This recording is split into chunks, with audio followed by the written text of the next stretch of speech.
Bien, bonjour, merci de me recevoir par l'intermédiaire de la technologie à l'intérieur de ce colloque.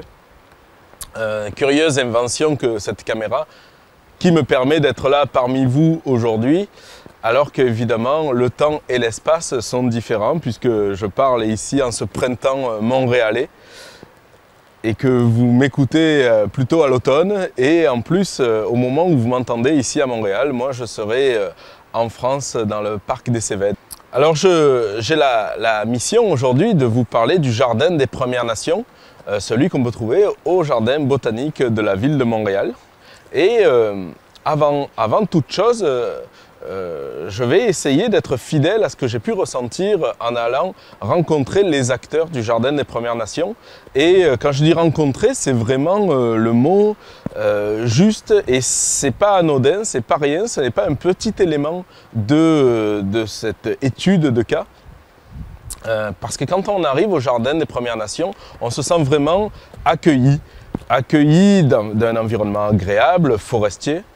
On se sent pris en charge, on se sent dans les bras de cette mère nature au milieu des arbres, mais on se sent aussi accueilli par l'authenticité et la chaleur des gens que l'on rencontre au Jardin des Premières Nations, que ce soit Sylvie, Christian, Sylvain et tous les autres acteurs que j'ai pu rencontrer de ce jardin. Ils mettent l'accent sur une véritable rencontre authentique où on va se parler des choses les plus vraies possibles. Et voilà ce qui donne à cette expérience une saveur, un parfum qui est vraiment exceptionnel et ça mérite d'être souligné. On va en reparler tout au long de petit exposé que je me propose de faire, mais je voulais commencer par ça parce que cet accueil-là, allez-y, allez le découvrir, vous allez voir qu'il restera dans vos mémoires. Alors, évidemment, quand on dit qu'on arrive là-bas, quand je disais qu'on arrive au Jardin des Premières Nations et qu'on est pris dans un environnement, je viens déjà de commettre une erreur, une transgression culturelle en quelque sorte, parce que, évidemment, le mot environnement n'est pas celui qui est privilégié, n'est pas celui qui est préféré par les acteurs du Jardin des Premières Nations. Sylvie me disait, moi c'est environnement est un mot que j'essaye d'employer le moins possible. Parce qu'il sonne dans l'esprit, dans la culture des Amérindiens comme une espèce de coupure, une distance d'observation entre ce que je suis et ce qu'est la nature. On en parle beaucoup dans la littérature, évidemment, pour pouvoir parler de la nature, il fallait être deux, moi et la nature. Mais évidemment, les cultures amérindiennes n'ont pas cette distance-là, c'est presque un cliché de le dire, mais encore faut-il essayer de comprendre quel est donc cet environnement dont on parle. Et cet environnement, il est filial, il est familial, on parle de la terre-mère au sens de la mère nourricière, de la terre nourricière. Et donc on ne parle plus de quelqu'un d'autre, on parle de ce que nous sommes à travers l'endroit où nous habitons. Sylvie me disait, c'est plus qu'une relation à un environnement, c'est la mère nourricière, donc c'est vraiment un échange avec une symbolique forte. Et à l'intérieur de cet environnement, on va être initié à la culture, alors Huron-Wendat, Innu, Abénaki, des autochtones, des Amérindiens du Québec. Et comment on va être initié? Eh bien en parlant d'alimentation.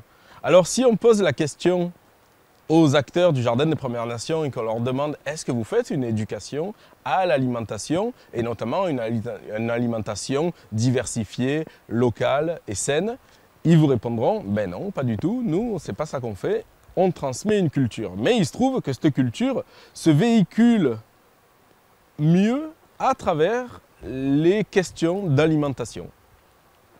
Parce qu'évidemment, ingérer un aliment, c'est faire rentrer l'extérieur, l'étranger finalement en moi, et je vais vouloir que cet élément, cet aliment que je fais rentrer en moi soit le moins étranger possible. Et je vais devoir tisser un lien de confiance avec le territoire qui a produit cet aliment-là. Donc manger dans ces cultures, dans cette mosaïque de cultures, c'est à la fois évidemment un rapport à la terre particulier, c'est un acte culturel, c'est un acte écologique, mais c'est également un acte symbolique et peut-être mystique. Donc l'alimentation, on va avoir tout au long des entrevues que j'ai menées et que j'ai eues avec les acteurs du jardin, on a eu toujours du mal de parler d'alimentation pour elle-même. L'alimentation, c'est transversal. C'est cette espèce de trait d'union qu'il y a entre la personne, sa culture, son environnement. Donc, le fait de séparer ces thèmes-là, alors qu'à l'origine, dans cette culture, ils ne le sont pas, est déjà peut-être un biais un peu particulier. Mais ce n'est pas très grave, parce qu'on va rassembler tout ça à la fin. On isole un peu des composantes de façon un peu artificielle, mais qu'on va retrouver à la fin. Le rapport à l'environnement, je disais que donc il s'incarne à travers la nature, mais il s'incarne aussi à travers le soin qu'on apporte à l'environnement. Quand on parle d'environnement, quand on parle d'alimentation saine, on parle d'une alimentation qui est aussi issue d'un environnement sain. Le mal qu'on fait à l'environnement est perçu par les membres des Premières Nations comme une atteinte à leur propre famille. Quand Christian me disait, quand on touche l'environnement, quand on ne permet plus à des animaux d'évoluer dans un environnement sain, on s'en prend à l'héritage de ma famille. On s'en prend à mon grand-père. C'est un manque de respect envers mes ancêtres que de manquer de respect envers l'environnement.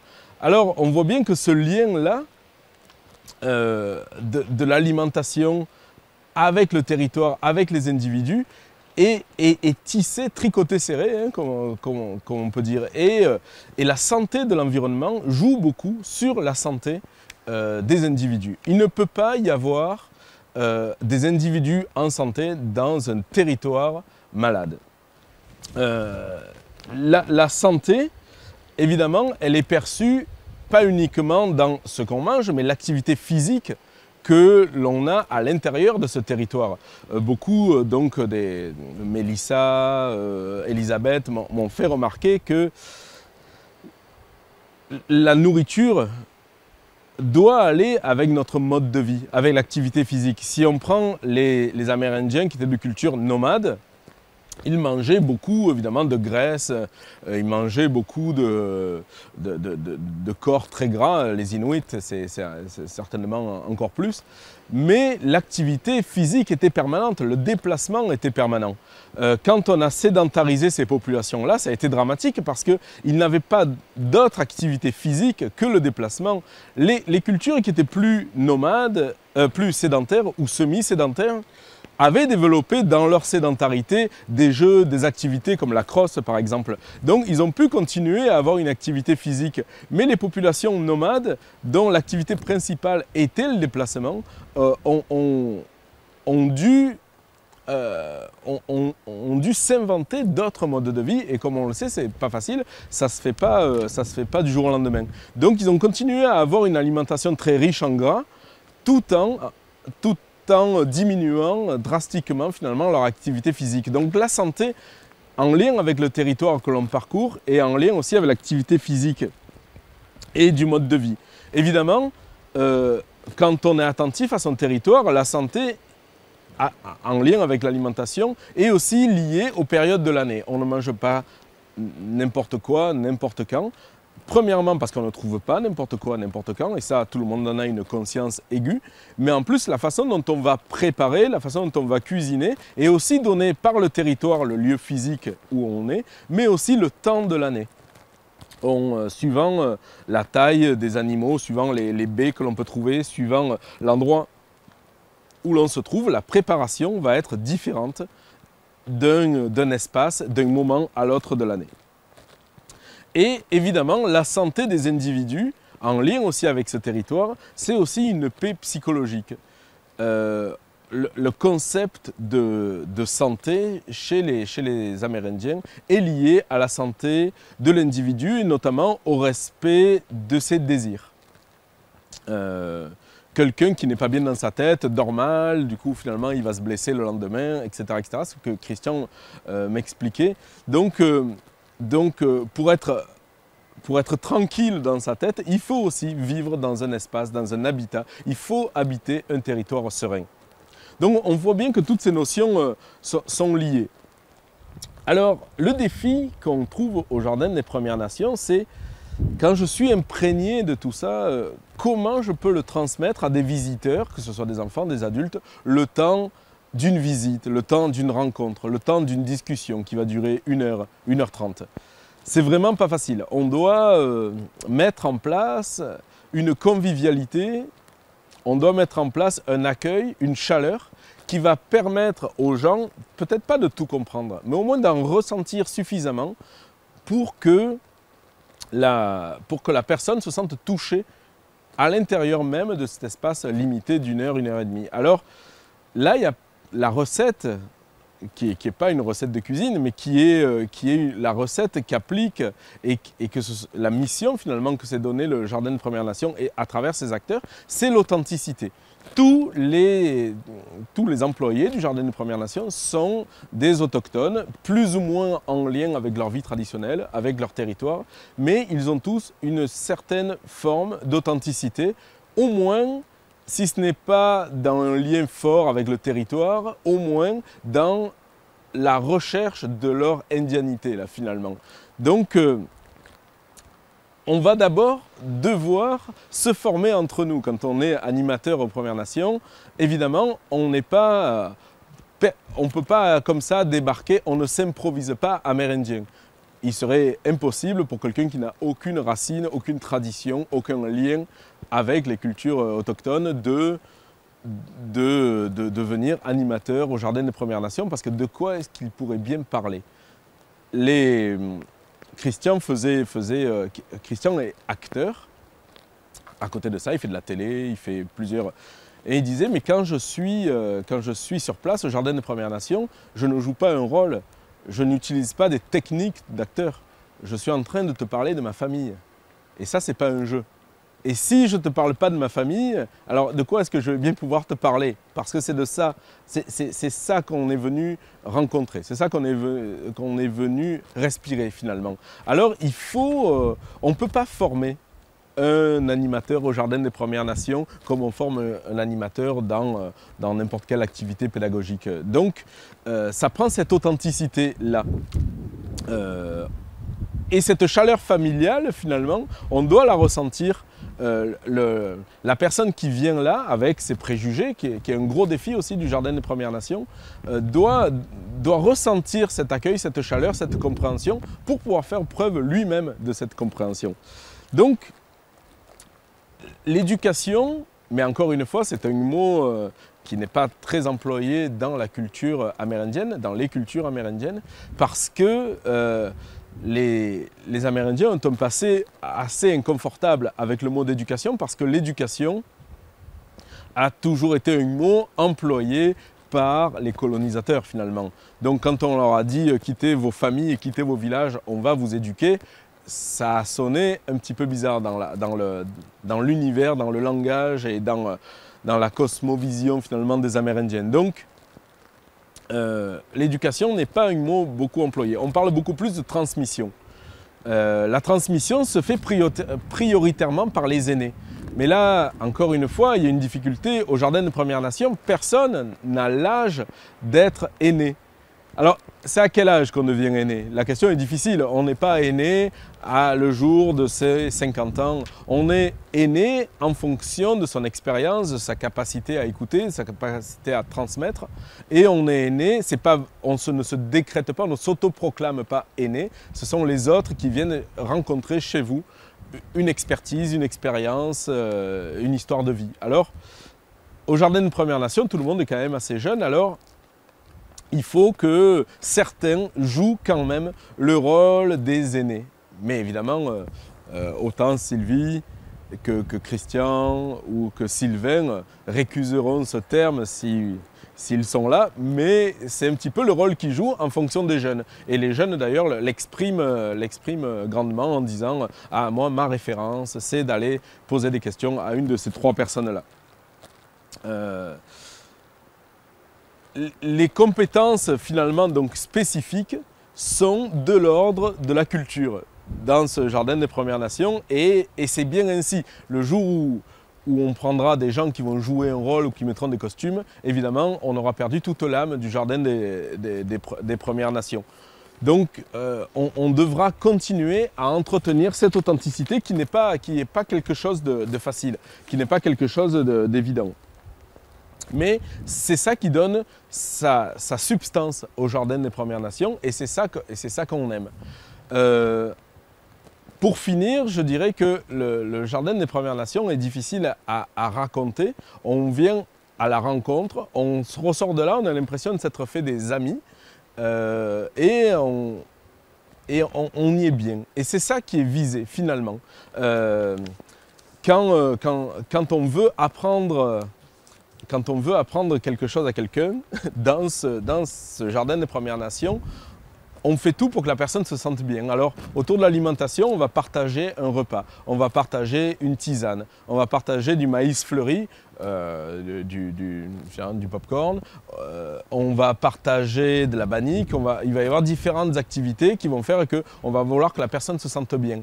Et ensuite, on va prendre une marche. On fait la différence dans ces univers.